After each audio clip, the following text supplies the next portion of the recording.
বাড়িতে ফিরে মন্ত্রী বেশ দুশ্চিন্তায় পড়ে যায়। তার একটার পর একটা ষড়যন্ত্র মাটি হয়ে যাচ্ছে।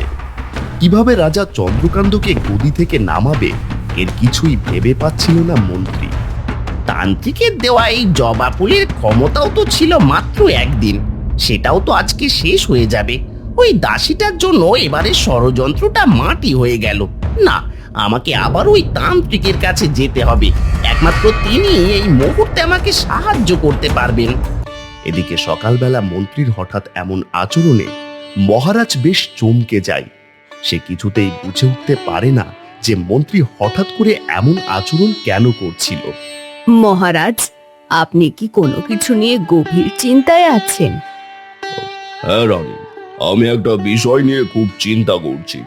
হঠাৎ কি এমন হলো যে আপনি এত চিন্তা করছেন? রাজ্যের কি কোনো বিপদ হয়েছে মহারাজ? না রানী, রাজ্যের কোনো বিপদ হয়নি। তবে আজ সকালে মন্ত্রীর আচরণ দেখে আমার কেমন যেন একটু অস্বাভাবিক লাগলো। কেন মহারাজ? মন্ত্রী কি করলো আপনার সাথে? তুমি তো খুব সকাল সকালে উঠে পড়েছো, কিন্তু এরপর ওই মন্ত্রী এসে আমার নাম ধরে জোরে জোরে ডাকতে থাকে। কি বলছেন এসব মহারাজ? ওই মন্ত্রী আপনার নাম ধরে ডেকেছে? শুধু তাই না রানী, ও নিজেকে রাজা বলে দাবি করছিল। এসে হঠাৎ কেন জানি না আবার নিজেকে শুধরে নিল।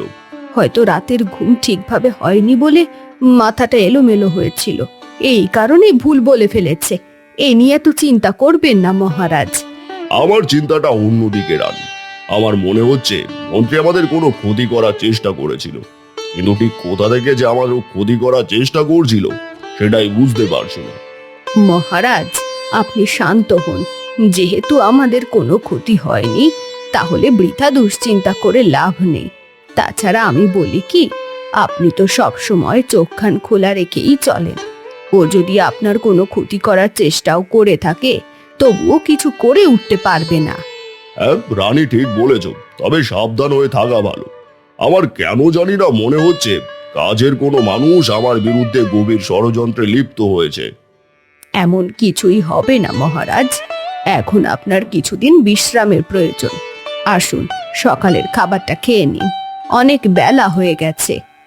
এদিকে মন্ত্রী ঠিকই তার ষড়যন্ত্র সফল করার জন্য আবার তান্ত্রিকের শরণাপন্ন হয়। তান্ত্রিক প্রতিদিনের মতোই তার যজ্ঞ কার্যে ব্যস্ত। মন্ত্রী তান্ত্রিকের যজ্ঞের আগুনের সামনে হাত জোড় করে বসে থাকে। বেশ অনেক সময় পরে তান্ত্রিক চোখ খোলে। নিশ্চয়ই তুই আমাকে ধন্যবাদ দিতে এসেছিস। আমি জানি আমার রক্ত জবা ঠিকঠাক কাজ করেছে। আমাকে ক্ষমা করবেন তান্ত্রিক, আমি আপনার কথা মতো কাজ তো করেছি, কিন্তু একটা লোক এসে সব ষড়যন্ত্র নষ্ট করে দিয়েছে। তার মানে তুই এই ষড়যন্ত্রেও ভুল করে এসেছিস?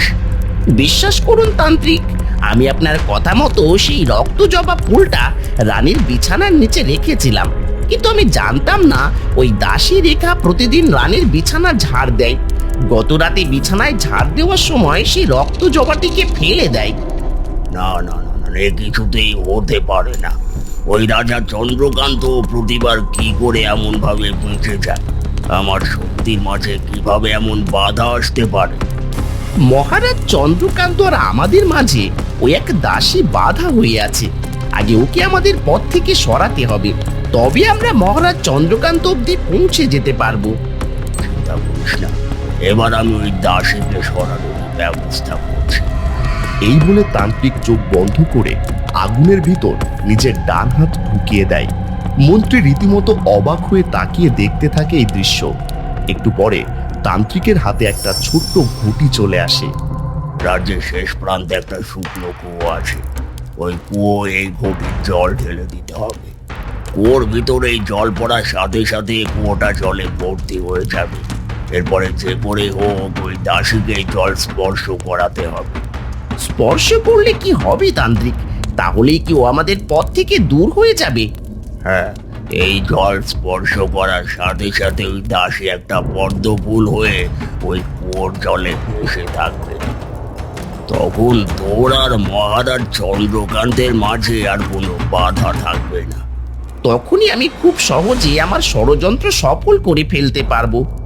একদমই তাই, তবে সাবধান, এই ষড়যন্ত্র যেন ভেস্তে না যায়। আমার অনেক সাধনা থেকে প্রাপ্ত ফল আমি তোর হাতে তুলে দিলাম। তান্ত্রিক মন্ত্রীর হাতে জল ভর্তি ছোট্ট ঘটিটা তুলে দেয়, সাথে দিয়ে দেয় আগের দিনের মতোই একটা লাল রক্ত জবা। মন্ত্রী খুশি মনে তান্ত্রিকের কাছ থেকে বিদায় নিয়ে চলে যায়। এবার দেখবো মহারাজ চন্দ্রকান্ত, তোমার আর আমার শক্তির ভেতর কে বাঁধা হয়ে দাঁড়ায়। আমি জানি এবার তোমার পতন সুনিশ্চিত। রাজা চন্দ্রকান্ত বেশিরভাগ সময় রাজ্যের বাগানে বসে থাকেন। সকালের খাওয়া দাওয়া শেষ করে এমনই তিনি বসে আছেন, হঠাৎ দেখতে পান একটা তোতা গাছের উপর বসে কথা বলে উঠেছে। মহারাজ সাবধান, সব হবে খান খান।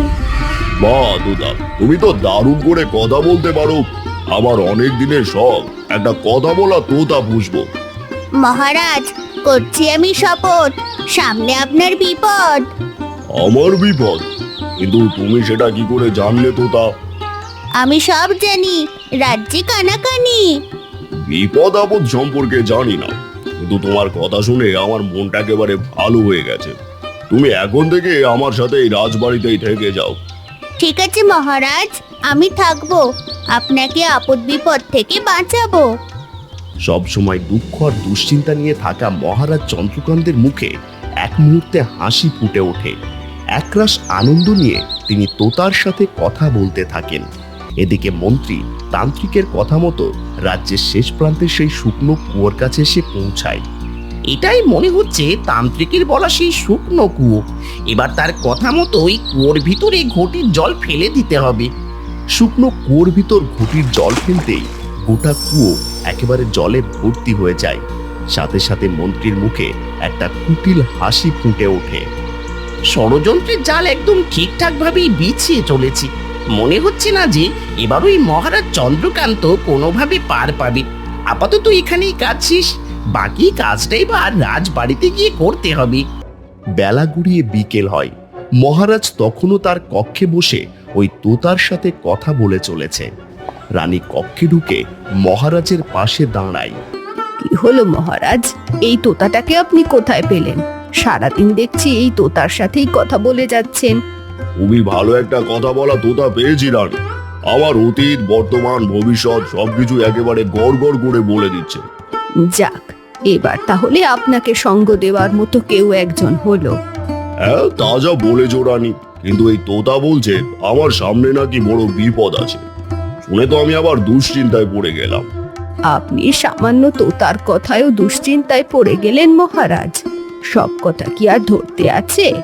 হ্যাঁ, তা তুমি অবশ্য ঠিকই বলেছো। আচ্ছা ঠিক আছে, আমি আর বৃথা দুশ্চিন্তা করব না। আমি যাই মহারাজ, সন্ধ্যা হয়ে গেছে, কিছু ফুল কুড়িয়ে আনতে হবে। এদিকে প্রাসাদের বাইরে গোপনে এক সেনার সাথে কথা বলে মন্ত্রী।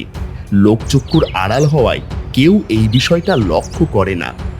তোকে শুধু এই কাজটাই করতে হবে। আমি রানীমাকে ডেকে নিয়ে যাব। এই সময়টুকুর মধ্যে তোকে এই রক্ত জবা ফুলটা রানীর ফুলের ডালিতে রেখে দিতে হবে। ক্ষমা করবেন মন্ত্রী মশাই, কিন্তু আমার মনে হচ্ছে এই কাজটা করা ঠিক হবে না। এত ঠিক বেটি দেখতে যাস না সেনা, তাহলে কিন্তু তোর পরিণতি খুবই খারাপ হয়ে যাবে। শুধু এইটুকু শুনে রাখ, আগামীকাল সকালের ভিতর আমি এই রাজ্যের রাজা হয়ে যাব। আর আজ তুই আমার কথা না শুনলে কাল সকালে তোর কি হাল হবে সেটা তুই ভালো করেই বুঝতে পারছিস। না মন্ত্রী মশাই, দয়া করুন আমাকে, আমার কোনো ক্ষতি করবেন না। আপনি যেমন বলবেন আমি ঠিক তেমন কাজ করব। এই তো ভালো ছেলের মতো কথা। আমি ঠিক যেমনটা বলেছি তেমনটাই করতে হবে। প্রতিদিন সন্ধ্যা পুজো দেওয়ার সময় রাজবাড়ির বাইরে গিয়ে একটা ফুলের গাছ থেকে রানী রক্তজবা ফুল তুলে আনে। আজকেও রানী প্রাসাদ থেকে বেরিয়ে এসেছে। কয়েকটা রক্তজবা ফুল ছিঁড়তেই ডালিটা ভরে যায়। এরপরে রানী প্রাসাদের দিকে পা বাড়াতে যাবে, ঠিক এই সময় মন্ত্রী এসে তার সামনে দাঁড়ায়। এ কি মন্ত্রী, তুমি এখানে এই সময়? ক্ষমা করবেন রানীমা, আসলে আমি আপনাকে একটা জরুরি কথা বলতে এসেছি। আমার সাথে জরুরি কথা? কি হয়েছে বলো তো মন্ত্রী। রানীমা, আপনি ফুলের ডালিটা এখানে রেখে একটু এই দিকে আসুন। মন্ত্রীর কথায় রানী প্রথমে ইতস্তত করলেও পরে সে কথা মতো ফুলের ডালিটা রেখে একটু পাশে চলে আসে। আর এই সুযোগটাই নিয়ে নেয় সেই সেনা। চুপি চুপি সে ঝোপের আড়াল থেকে বের হয়ে রানীর ফুলের ডালির পাশে এসে দাঁড়ায়। রানীকে মন্ত্রীমশাই কথার জালে ব্যস্ত রেখেছেন, এটাই সুযোগ। এবারে মন্ত্রীর কথা মতো এই রক্ত জবা ফুলটা এই ডালিতে রেখে দিতে হবে।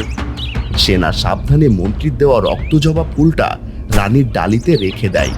তারপর আবার চুপি চুপি ঝোড়ের আড়ালে লুকিয়ে পড়ে। এদিকে রানীকে একটু পাশে সরিয়ে এনে মন্ত্রী বলতে শুরু করে। কিছু মনে করবেন না রানীমা, আসলে আমার এই কদিন ধরেই মনে হচ্ছে মহারাজ নিশ্চয়ই অনেক দুশ্চিন্তায় আছেন। হ্যাঁ মন্ত্রী, তুমি একদম ঠিক ধরেছ। মহারাজ আজ কদিন ধরে তার জীবনে আসন্ন কোনো বিপদ নিয়ে খুবই দুশ্চিন্তায় আছেন।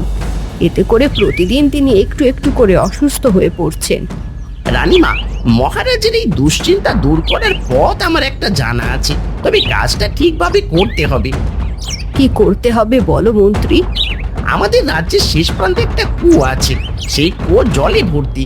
ওই কুয়ো থেকে এক ঘটি জল এনে যদি মহারাজকে খাওয়ানো হয়, আর ওই দিনে সব পুজোর ফুল যদি বিছানার নিচে রেখে ঘুমানো হয়, তবেই মহারাজের সমস্ত দুশ্চিন্তা দূর হয়ে যাবে।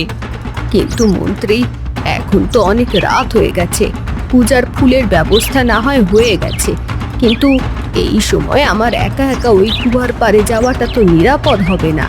তুমি বরং একটা সেনা পাঠিয়ে দিয়ে ওই কুয়া থেকে জল নিয়ে আসো। এমনটা করা যাবে না রানীমা, এমন হলে তো আমি নিজেই নিয়ে আসতে পারতাম। ওই কুয়োর জল এমন কোনো মেয়ে মানুষকে গিয়ে আনতে হবে। তাহলে তো বেশ বিপদ হয়ে গেল। আমি ছাড়া আর কেউ ওই কুয়া থেকে জল আনতে যাবে? রানীমা, আপনি চাইলে আপনার দাসী রেখাকে ওই কুয়োয় জল আনতে পাঠাতে পারেন। হ্যাঁ, এটা ভালো বলেছ। আচ্ছা ঠিক আছে, আমি এক্ষুনি গিয়ে রেখাকে পাঠাচ্ছি। রানী ব্যস্ত পায়ে প্রাসাদের ভেতর চলে যায়। সে চলে যেতেই আড়াল থেকে বের হয়ে আসে সেই সেনা। মন্ত্রীমশাই, একদম আপনি যেমনটা বলেছিলেন আমি ঠিক তেমনটাই করে দিয়েছি।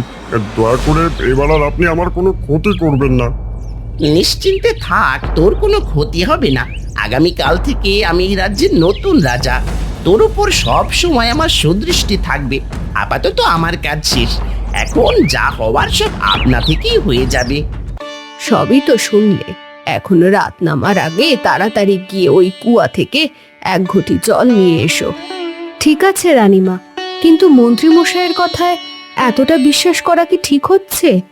এখানে অবিশ্বাস করার কিছুই নেই দাসী। তাছাড়া ও তো সামান্য এক ঘটি জল আনতে বলেছে, এখানে আমি খারাপ কিছু দেখতে পাচ্ছি না। ঠিক আছে রানীমা, যেমন আপনার ইচ্ছে, আমি গিয়ে নিয়ে আসছি। দাসী রেখা ঘুঁটি নিয়ে রাজ্যের শেষ প্রান্তে সেই কুয়োর কাছে জল আনতে যায়। কুয়োয় নেমে জল স্পর্শ করার সাথে সাথে দাসী রেখা একটা পদ্ম ফুলের রূপ নেয়। সময় গড়িয়ে রাত গভীর হয়। মন্ত্রীর কথা মতো রানী পুজোর ফুলগুলো বিছানার নিচে রেখে দেয়। অনেক রাত হয়ে যাওয়ার পরেও দাসী রেখা ফিরছে না দেখে রাজা চন্দ্রকান্ত ও রানী ঘুমিয়ে পড়ে। পরদিন সকালেই ঘটে যায় সেই ভয়ঙ্কর ঘটনা। সকালে মন্ত্রী এসে রাজা ও রানীকে যে কথা বলে তারা সেই কথাই শুনতে শুরু করে। এই কে আছো? এই রাজা আর রানীকে এক্ষুনি কারাগারে বন্দি করো। হ্যাঁ, তোমরা মন্ত্রীর কথা মতো কাজ করো, আমাদেরকে বন্দি করো। আজ থেকে আমি এই রাজ্যের নতুন রাজা। মন্ত্রীর কথা মতো সেনারা গিয়ে রাজা রানীকে বন্দি করে ফেলে। মন্ত্রী হয়ে যায় ওই রাজ্যের নতুন রাজা। এরপর কি হতে যাচ্ছে, রাজা ও রানীর ভাগ্যেই বা কি আছে? অন্যদিকে পদ্মফুলরূপী দাসী রেখারই বা কি হবে? এই সকল প্রশ্নের উত্তর জানা যাবে পরবর্তী পর্বে। আগামী পর্ব সবার আগে পেতে আমাদের চ্যানেলটি এক্ষুনি সাবস্ক্রাইব করে সাথে থাকুন। ধন্যবাদ। আমাদের গল্পটি কেমন লাগলো তোমরা কমেন্ট করে জানাবে। আর যদি ভালো লাগে তাহলে লাইক শেয়ার সাবস্ক্রাইব করবেন। ধন্যবাদ।